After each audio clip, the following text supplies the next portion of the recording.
Telefonata e rëndësishme. Mu desh të udhëtoj për një punë për 3 ditë dhe posa mbërrita në shtetin tjetër, mora t'i telefonoj dhe të rahatoj bashkëshortën dhe djalin, sepse nuk jam mësuar të jem larg tyre dhe as ata nuk janë mësuar me mungesën time që prej 3 vitesh kur jemi martuar. Por, fatkeqësisht, thirrjeve të mia nuk ju përgjigj askush. Për gjatë 3 ditëve nuk lëshova telefonin nga dora. Hiq pa të pruar ju them se çdo qerek apo gjysmë ore telefonoja, por nuk merrja përgjigje. Deshu çmenda dhe telefonova vëllain dhe motrën time që të kontrollojnë situatën e familjes sime të vogël.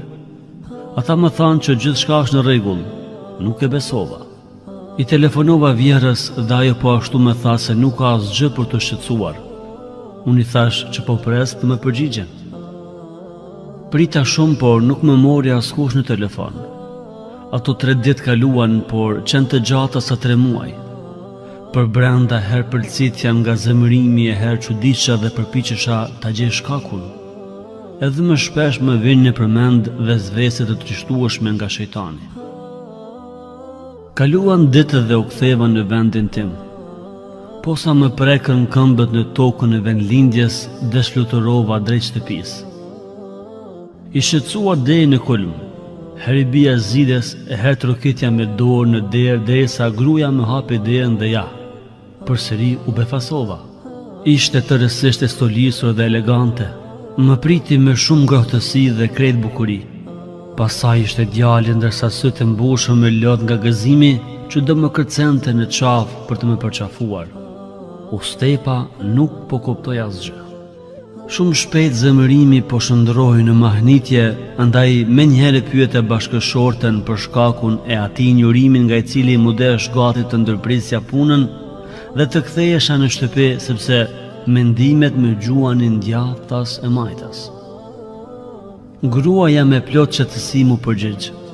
A i ke bërë telefonat nënës tënde? Nuk e kuptoja çfarë flet dhe i thash, nuk e di. Ndoshta, jo, i kam telefonuar nënës tënde dhe e kam pyetur për ju. Atëherë më tha dhe më goditi për vdekje. E pse ishte ndjenja e zemrës tënde këto ditë? Të njëjtë ndjenjë ka nëna jote kur harron t'i telefonosh ditë më radhë dhe nuk e dëgjon zërin e saj. Përveç kur ajo ta te kalon dhe të telefonon ty pasi ti jep flak për mallimi. Rrëzon nostalgjia dhe ngushtojnë ndyshimet për shkak të mungesës tënde.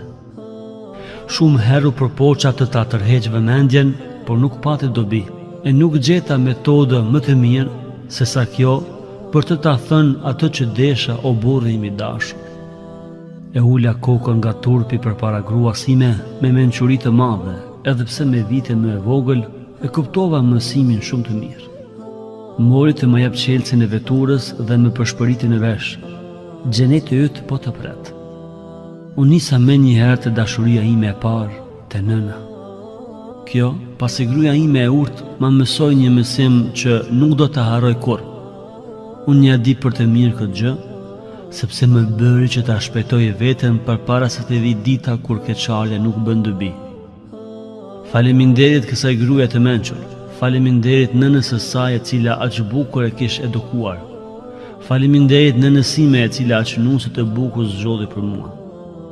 Lavdia dhe mirënjohja i takon Allahut i cili më mëshiroi dhe më zgjoi nga shkujdesi. Nëna ime dhe nëna tuaja janë xhenetet tona. Mos harroni të urrini afër qoftë edhe me një telefonatë të përditshme. Kjo është më e pakta. Zemrat e tyre na presin ne, lutën për ne dhe mendojnë për ne në çdo çast. Aq janë të ndjeshme dhe aq të buta sa që pengohen të na telefonojnë nga frika se po na pengojnë. Bëja me dije gruas, bëja me dije burrit, se nënat janë thesari jon dhe xheneti jon që t'ju ndihmojnë të jeni bamirës ndaj nënave dhe jo t'ju largojnë nga to. Ndihmojeni burrave dhe grave që të jenë bamirës ndaj prindërve. Ajo bamirësi do ju kthehet juve dhe do ta shihni atë te fëmijët tuaj. Disa minuta në ditë nuk të bëjnë asgjë të keqe. O nën, o baba, ju jeni xheneti im. Për ju e tërë dashuria ime.